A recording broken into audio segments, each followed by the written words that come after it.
Bonjour à tous et à toutes et bienvenue sur la chaîne. Alors je vous retrouve aujourd'hui pour ma petite vidéo, donc ma deuxième vidéo pour la boutique Pen by Number Day, où je vais commencer avec vous un marque-page estampé. Voilà, donc j'ai intitulé cette vidéo spéciale débutant parce que, comme vous allez voir, c'est un modèle simple. Et voilà, donc on va faire un tuto. Et c'est vrai que c'est un modèle de broderie qui pourrait faire très très bien pour un débutant. Une débutante. Alors, je vous remontre le kit. J'aurais dû le sortir avant. Donc, il s'agissait de ce modèle-ci. Et vous le trouvez en deux parties à faire et que l'on réunit ensuite par derrière. Enfin, dos à dos, voilà. Ou vous pouvez en faire qu'un et mettre un tissu derrière avec le petit pompon entre les deux. Moi, je pense que je vais le faire recto verso. Voilà. Alors, il a 19 couleurs. Alors, je dois avoir... Ah mince, c'est un grand. Est-ce que j'ai une cartonnette ici pour mettre mes fils? Je mets en pause. Et bien voilà, je viens de remettre la main sur mon organisateur. Je m'en étais encore jamais servi et justement je l'avais eu avec Pen by Number Day. Donc c'est très bien, il a enfin trouvé son utilité. Alors, je vous remontre le kit. Alors, déjà, ce kit était au prix de 5,90 €. Voilà le marque-page. Alors, la toile est surjetée, mais ça n'a pas d'importance vu qu'on va la couper. Alors, qu'est-ce que je peux dire à un débutant? Alors, vous retrouvez la légende, donc avec les symboles, les numéros, donc là, que je vais organiser du 1 au 19, voilà, où je vais mettre mes couleurs de fil. Alors, moi, je choisis de mettre le numéro de symbole, en fait, au lieu de mettre la légende couleur. Voilà, je préfère mettre ça que la DMC. Alors, qu'est-ce que je peux vous conseiller de faire? Donc, moi, je vais le travailler à la couleur, mais en démarrant du haut vers le bas. Donc, par exemple, et vu que j'ai prévu de faire les deux, je vais faire chaque fois la couleur sur un et sur l'autre en même temps. Donc là, comme vous voyez, c'est la couleur numéro 14 qui se présente en haut. Donc, je vais aller chercher mon fil numéro 14. Donc là, ça sera le 375. Et je le rangerai là au fur et à mesure que je m'en sers parce que... Est-ce que c'est bien la peine? Je ne sais pas, je vais voir. De toute façon, je vais vous montrer comment j'enfile mon fil, comment je démarre, et voilà. Alors, ça se trouve, j'aurais pas besoin de ça, parce que si je le fais à la couleur, finalement, ça ne me servira pas. Alors, c'est pas numéro... J'ai dit des bêtises, hein, je vous ai dit 375, numéro 14, non, c'est 3755. Je vais vous montrer comment on sépare le fil. Pour le démarrage, le plus simple et ce qui a tendance à mieux tenir, parce que on peut vous montrer des points d'arrêt, etc. Mais des fois, ça ne tient pas. Donc, je vais vous montrer le plus simple pour démarrer. Bon, le encore plus simple, ça sera de faire un nœud à l'arrière. Mais c'est pas ce qui est conseillé, surtout pour un marque-page. J'ai peur que l'épaisseur du nœud se sente après à travers les pages. Donc ça peut déformer peut-être votre livre, donc autant éviter de mettre une épaisseur. Donc voilà, le numéro 14, ça sera ce bleu là. Donc je vais tout rattacher comme ça parce que je pense que j'aurai peut-être pas besoin de faire autrement. Donc vous prenez votre fil. J'ai des anneaux aussi, est-ce que j'en ai un sinon ici?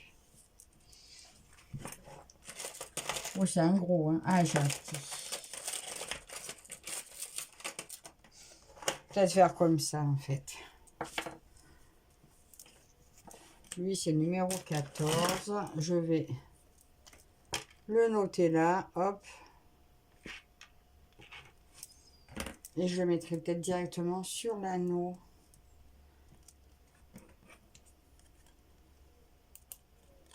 Je verrai. Alors. Donc, pour séparer vos brins, vous écartez comme ceci. Personnellement, je préfère les prendre un par un. Donc là, une fois que vous avez votre brin, vous tirez un brin. Donc c'est du 11 CT. Donc il va se broder à 3 brins. Le deuxième. Et le troisième.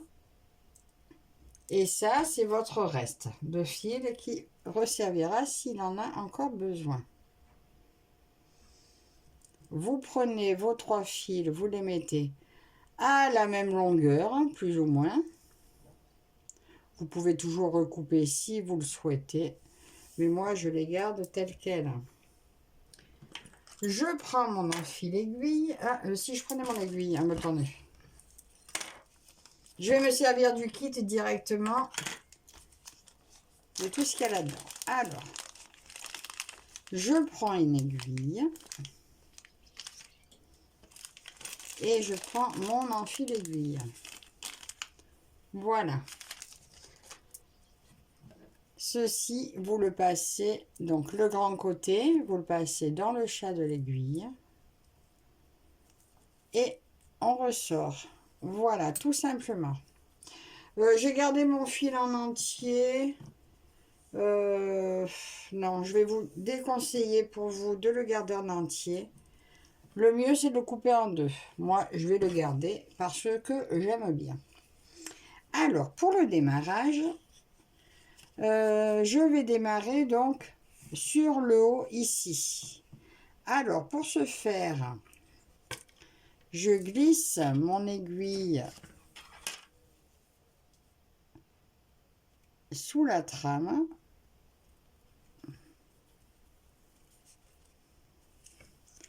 Voilà, comme ça. Je tire mon fil jusqu'à peu près, enfin pas à peu près, jusqu'à ce qu'il soit sorti. Donc non, il ne faut pas qu'il soit sorti.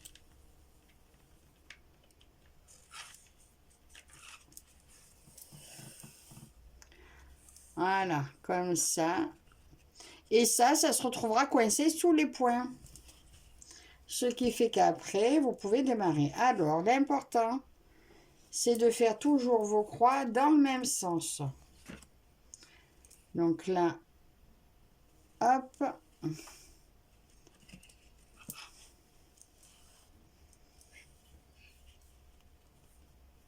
Donc moi, je démarre en bas à gauche et je monte en haut à droite. Et voilà, donc la première croix. Et donc, vous pouvez continuer comme ça. Alors, Catherine, elle le fait dans la hauteur.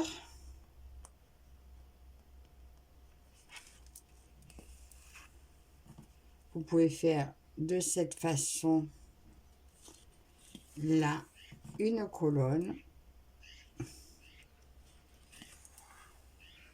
Je ne sais pas si vous voyez bien ce que je fais. Et là, voilà, je viens de désenfiler mon fil. Donc, en fait, quand vous tirez, il faut bien maintenir la base.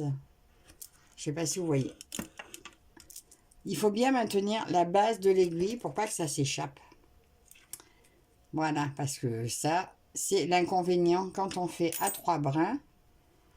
Parce que le fil n'est pas maintenu dans l'aiguille. Alors que, même à 2 brins aussi, c'est bien pareil. Hein. À moins que vous ayez fait un nœud et emprisonné votre aiguille, sinon le fil peut glisser. Attendez, je sais pas.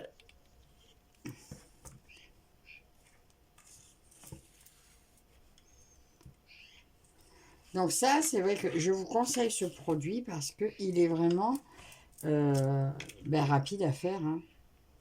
Et pour débutants, c'est surtout facile. Il n'y a pas de point arrière. Aucun point arrière. Donc, il va être très simple à faire. Donc là, je remonte. Et je vais vous montrer, sinon, en faisant un aller-retour. Comment ça se passe pour faire un aller-retour. Moi, personnellement, je préfère faire mes croix en entière. Mais selon où je suis, ben, des fois, je le fais. Là, vous voyez, pour cette partie-là, je vais le faire. Non, même pas, parce que ça va être différent. Regardez, alors là, je vais aller faire celui-là tout seul. Et comme ça, je vais faire juste le retour. Vous allez voir, là, je peux piquer comme ça. Et j'ai ma croix.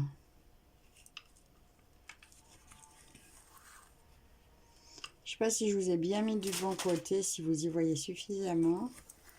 Si ma main ne vous cache pas tout.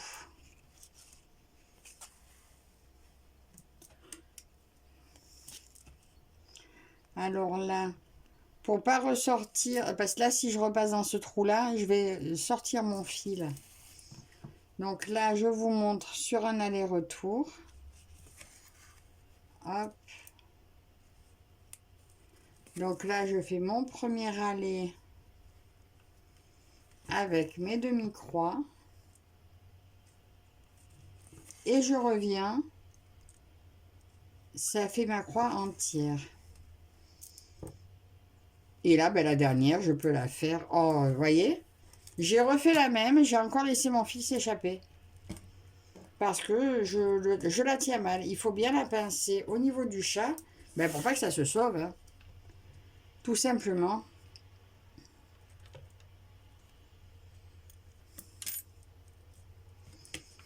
Regardez, comme ça. Et je fais mes croix vraiment toujours dans le même sens. Vous pouvez aussi le prendre dans l'autre sens. Comme ça, là, vous n'êtes pas gêné par la toile. Et là, dans ce sens-là, vous n'avez pas besoin de faire d'aller-retour. Ça, je le fais souvent. Et vous faites la croix directement en entière.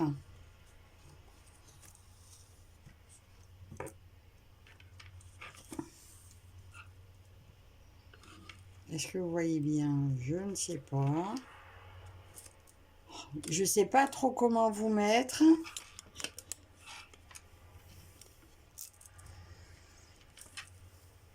Ouais, là, ma croix se fait entièrement directement.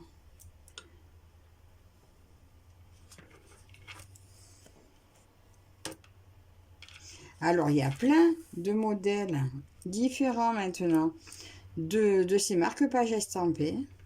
Après, on dit marque-page, c'est comme ça, telles qu'elles sont vendues. Mais vous pouvez mettre un ruban en haut, faire des accroches-portes, ça peut être aussi super sympa. Alors là, je vais descendre pour aller faire cette partie-là. Comme ça, j'ai pas besoin de revenir en arrière. Ça, ces deux-là. Vous voyez, des fois, il faut juste réfléchir au cheminement que vos croix peuvent faire pour pas être obligé de revenir ou... Regardez là, je pars là, faire ces deux-là qui sont tout seuls.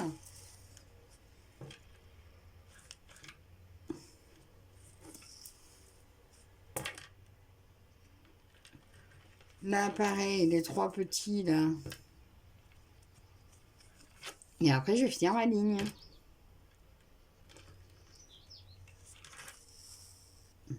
Voilà, l'important, c'est d'essayer que le fil fasse le plus de raccourcis possible pour avoir le moins de tirage de fil derrière. Mais en tant que débutant, si vous tirez le fil, c'est pas trop grave. Donc, ce qu'on conseille normalement, c'est de ne pas dépasser plus de 5 croix en tirage de fil pour être sûr qu'il reste assez de fil à la fin. Mais bon, en principe, même si vous dépassez, les vendeurs prévoient toujours, enfin les fournisseurs en principe, prévoient assez de fils. Donc il peut arriver que dans les Junction Day, des fois, ce soit un petit peu juste. Mais oui, ben, je crois que ça m'est arrivé. Mais comme j'avais une réserve de fil, ben, j'avais pas pensé à le signaler. Après, c'est vrai que si vous êtes débutant, vous n'avez peut-être pas forcément beaucoup de kits. Donc, s'il vous manque du fil, ben, n'hésitez pas à contacter le vendeur et à l'en informer. Et sinon, vous pouvez au cas où, voilà, j'ai encore filé mon fil, vous servir du code couleur là, 3755 par exemple, pour rechercher une échevette de la bonne couleur, pour pouvoir racheter du fil si vraiment le vendeur ne vous arrange pas, ne vous fournit pas ce qui vous manque.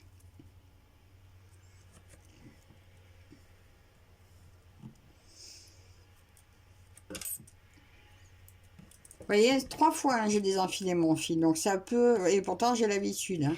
Donc, en tant que débutant, ça peut vous arriver aussi. Ça n'est pas grave. C'est juste, voilà. D'où l'intérêt de cette petit outil magique. Parce que si vous êtes comme moi, vous avez du mal à enfiler vos aiguilles, mais que vous n'avez pas ça, ben c'est galère et du coup, c'est pénible de se faire désenfiler le fil. Mais avec ça, ben, du coup, pas de problème. Vous n'avez pas besoin de vous battre avec votre fil.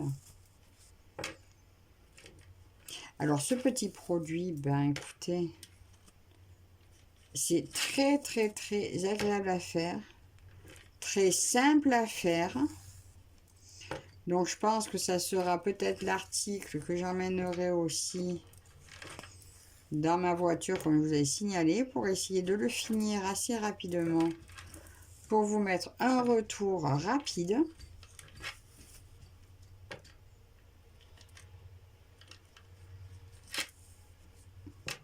Mais déjà, voilà, si ce petit tuto de démarrage vous est utile, eh bien, je serais bien contente que ça vous serve.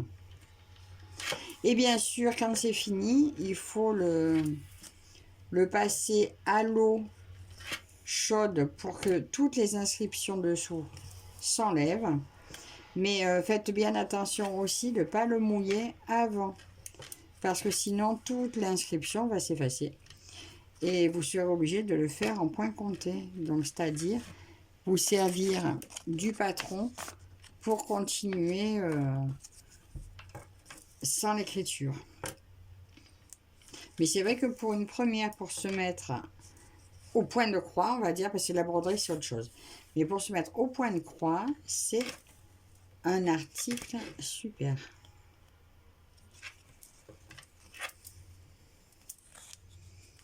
Alors la toile, bien sûr, là pour l'instant est un peu raide. Mais à force de la chauffer, de la travailler, elle va s'assouplir. Et il se peut qu'après, une fois souple, ce soit moins pratique à tenir dans les mains. Et dans ce cas, vous pourrez peut-être la mettre sur un tambour. Mais parce que oui, quand elle est toute molle, la toile, c'est moins évident.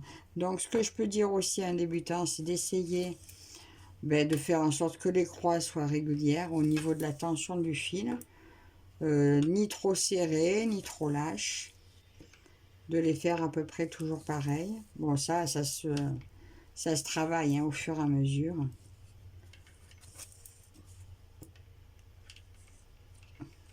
Le chemin du fil, bon, ben ça, c'est vous qui verrez. Alors, les numéros qu'on voit dessus, c'est sur les zones plus grandes, voilà, comme ça. C'est pour éviter d'avoir besoin de vous reporter ici. Vous savez par rapport au numéro, le fil qu'il vous faudra. Bon, moi, j'ai toujours tendance à vérifier quand même. Mais normalement, le numéro est là pour voir plus clair. Mais si vous vous arrêtez par contre en cours de route, admettons que là, mon filet soit terminé, ça finisse là, ça peut vous porter à confusion. Si vous ne voyez plus le chiffre, vous allez vous retrouver avec une case blanche et vous allez dire « Oh mince, mais c'est quoi ce symbole ?» Donc là, ça sera l'intérêt d'avoir le patron à côté qui va vous dire « Tiens, ce symbole, c'était ça. En fait, c'était pas une couleur, c'est le 14, mais on ne voyait plus le chiffre. » Ça m'est eu arrivé sur quelques broderies où je me disais « Mais c'est quoi ?» Et en fait, c'est parce que le fil ne se le chiffre ne se voyait plus. Et que voilà, du coup, j'avais confondu le blanc du fond du chiffre avec un symbole, quoi. Tout simplement. Ah, ben voyez, alors ça, c'est ce que je viens de faire. Je suis repassée dans le même trou. Du coup, c'est bien parce qu'en même temps, je vous montre ce qu'il ne faut pas faire. Je suis repassée dans le même trou, donc forcément, ça a défait ma croix. Logique. Donc là, je vais faire un aller-retour pour les 2 derniers points là. Mais en revenant, je vais finir mes croix, faire mes croix en entière directement sur cette partie-là. Et je me suis accrochée, j'ai encore désenfilé mon fil.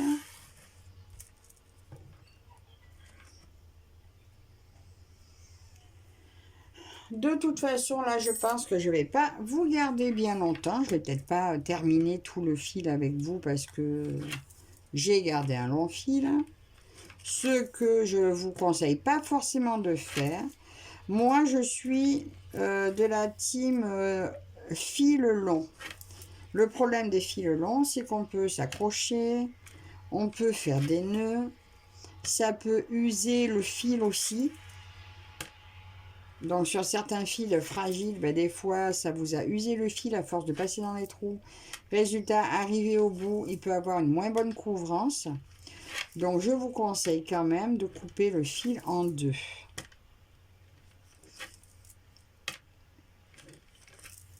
Je voudrais quand même finir ce fil pour vous montrer pour l'arrêt quand j'arrive à la fin. Donc je vais vous mettre en pause le temps d'arriver au bout du fil. Alors là, ça y est, j'arrive aux 3 derniers points de la couleur ici. Vous voyez, franchement, ça se fait quand même relativement vite. Hein. Mon fil, bon, finalement, mon fil en entier m'a permis de faire la première partie de cette couleur. Donc là, pour la fin, donc je ne vais pas faire un point d'arrêt comme je faisais d'habitude. Là, je vais juste glisser mon fil sous mes points dans un sens et sous une autre ligne dans l'autre. Je ne sais pas si vous voyez, je vous montre bien. Et voilà, comme ça, mon fil, il est pris. Si vous voulez, vous pouvez le faire encore une fois, hein, mais là, c'est bon. Mon fil est pris. Mon petit ciseau.